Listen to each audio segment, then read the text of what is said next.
Le projet de loi sur la collectivité européenne d'Alsace a été présenté ce matin au Conseil des ministres. C'est donc le lancement de l'étape législative de la future entité. Et pour tout savoir, Marie Coulon est en plateau avec nous. Bonsoir. Bonsoir. Alors, que contient-il précisément ? Alors ce projet de loi, David, il acte les compétences supplémentaires dont sera dotée la future collectivité européenne d'Alsace, validée, on le rappelle, en octobre dernier par l'accord de Matignon, puis par les deux conseils départementaux début février. Des compétences retenues par le Conseil constitutionnel dans les domaines, vous le découvrez, du transfrontalier, du bilinguisme, du tourisme et de la gestion des routes. Écoutez les explications de Jacqueline Gourault, la ministre de la Cohésion des Territoires. Elle évoque du coût humain pour l'Alsace. Le projet de loi s'attache à ajouter des compétences qui sont suffisamment spécifiques pour que le Conseil constitutionnel autorise un transfert durable et circonscrit à ce territoire. Alors, du coût humain, d'accord, mais qu'est-ce que ça va changer concrètement pour l'Alsace demain ? Alors on va s'arrêter sur deux axes principalement. Le bilinguisme d'abord. La collectivité pourra procéder à des recrutements supplémentaires de professeurs d'allemand, mais aussi instaurer 3 heures d'enseignement bilingue supplémentaires par semaine de la maternelle au lycée. Le bilinguisme, c'est l'un des fers de lance du futur super département.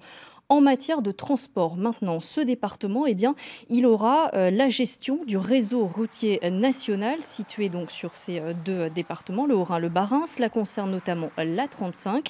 Un transfert qui doit lui permettre de mieux réguler le trafic de transit en instaurant un système de taxation pour les poids lourds.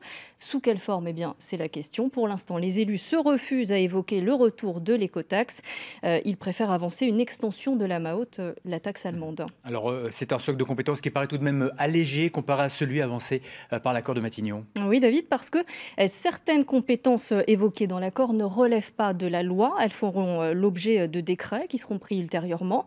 Cela concerne par exemple les actions culturelles, sportives ou associatives. Et puis parce que les élus locaux n'ont pas été suivis sur l'ensemble de leurs souhaits. Si Brigitte Klinkert, la présidente du Haut-Rhin, évoque une avancée énorme en matière de compétences, son homologue barinois, Frédéric Bierry, reconnaît lui qu'il faudrait aller plus loin. Écoutez-le. Ce que je défends, et je l'ai encore redit au président de la République il y a quelques jours quand nous avons déjeuné ensemble, pour moi, c'est la capacité à agir dans l'économie de proximité. Ça, c'est pour moi quelque chose de fondamental. Il y a des enjeux autour des mobilités ferroviaires, routières, etc., où on voudrait aussi encore aller plus loin. Donc, écoutez, on prend aujourd'hui ce qu'on nous donne, c'est une belle première étape. Alors reste à voir si cette étape calmera les détracteurs de la CEA, régulièrement qualifiés de coquilles vides. Reste aussi dorénavant aux élus locaux à clarifier la question du financement de ces missions supplémentaires qui pour l'instant restent encore floues, et aussi bien sûr à fédérer les Alsaciens autour de cet avenir institutionnel. La tâche ne semble pas aisée puisque selon un sondage IFOP qui sera rendu public demain, il reste une grande majorité à penser que l'Alsace devrait carrément sortir du Grand Est. On y reviendra bien sûr en détail sur notre antenne.